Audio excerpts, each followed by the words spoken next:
शिकारी और कबूतर। एक समय की बात है कि कबूतरों का एक दल आसमान में भोजन की तलाश में उड़ता हुआ जा रहा था।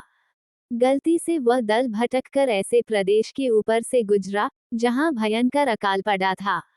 कबूतरों का सरदार चिंतित था। कबूतरों के शरीर की शक्ति समाप्त होती जा रही थी। शीघ्र ही कुछ दाना मिलना जरूरी था। दल का युवा कबूतर सबसे नीचे उड़ रहा था। भोजन नजर आने पर उसे ही बाकी दल को सूचित करना था। बहुत समय उड़ने के बाद कहीं वह सूखाग्रस्त क्षेत्र से बाहर आया। नीचे हरियाली नजर आने लगी तो भोजन मिलने की उम्मीद बनी। युवा कबूतर और नीचे उड़ान भरने लगा। तभी उसे नीचे खेत में बहुत सारा अन्न बिखरा नजर आया। उसने कहा, वहां देखो, नीचे एक खेत में बहुत सारा दाना बिखरा पड़ा है। उसे खाकर हम सबका पेट भर जाएगा। सरदार ने सूचना पाते ही कबूतरों को नीचे उतरकर खेत में बिखरा दाना चुनने का आदेश दिया। सारा दल नीचे उतरा और दाना चुनने लगा। वास्तव में वह दाना पक्षी पकने वाले एक बहेलिये ने बिखेर रखा था। ऊपर पेड़ पर तना था उसका जाल। जैसे ही कबूतर दल दाना चुगने लगा, जाल उन पर आ गिरा। सारे कबूतर फंस गए। कबूतरों के सरदार ने माथा पीटा, ओह, ये तो हमें फंसाने के लिए फैलाया गया जाल था। भूख ने मेरी अक्ल पर पर्दा डाल दिया था। मुझे सोचना चाहिए था कि इतना अन्न बिखरा होने का कोई मतलब है। एक कबूतर रोने लगा, हम सब मारे जाएंगे। बाकी कबूतर तो हिम्मत हार बैठे थे, पर सरदार गहरी सोच में डूबा था।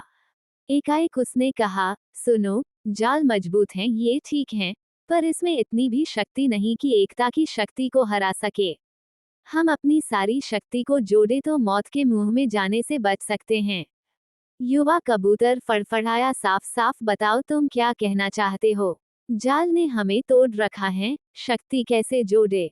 सरदार बोला, तुम सब चोंच से जाल को पकड़ो, फिर जब मैं फुर कहूं तो एक साथ जोर लगाकर उड़ना। ही जाल बिछाने वाला बहेलिया आता नजर आया। जाल में कबूतर को फंसा देख उसकी आंखें चमकी।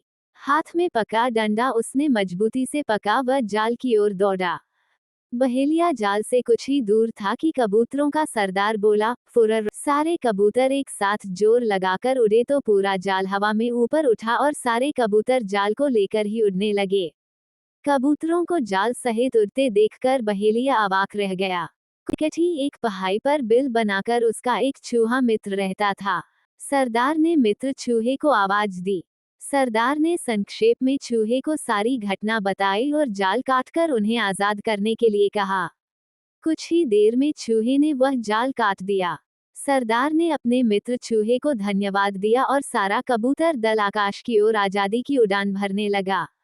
सीख दोस्तों, जिस तरह कबूतरों ने मील के जाल को उड़ाया, उसी प्रकार हमें भी हर काम मिल जुल के करना चाहिए। इससे काम सरल और आसान हो जाता है। इसलिए कहते हैं, एकता में बल होता है।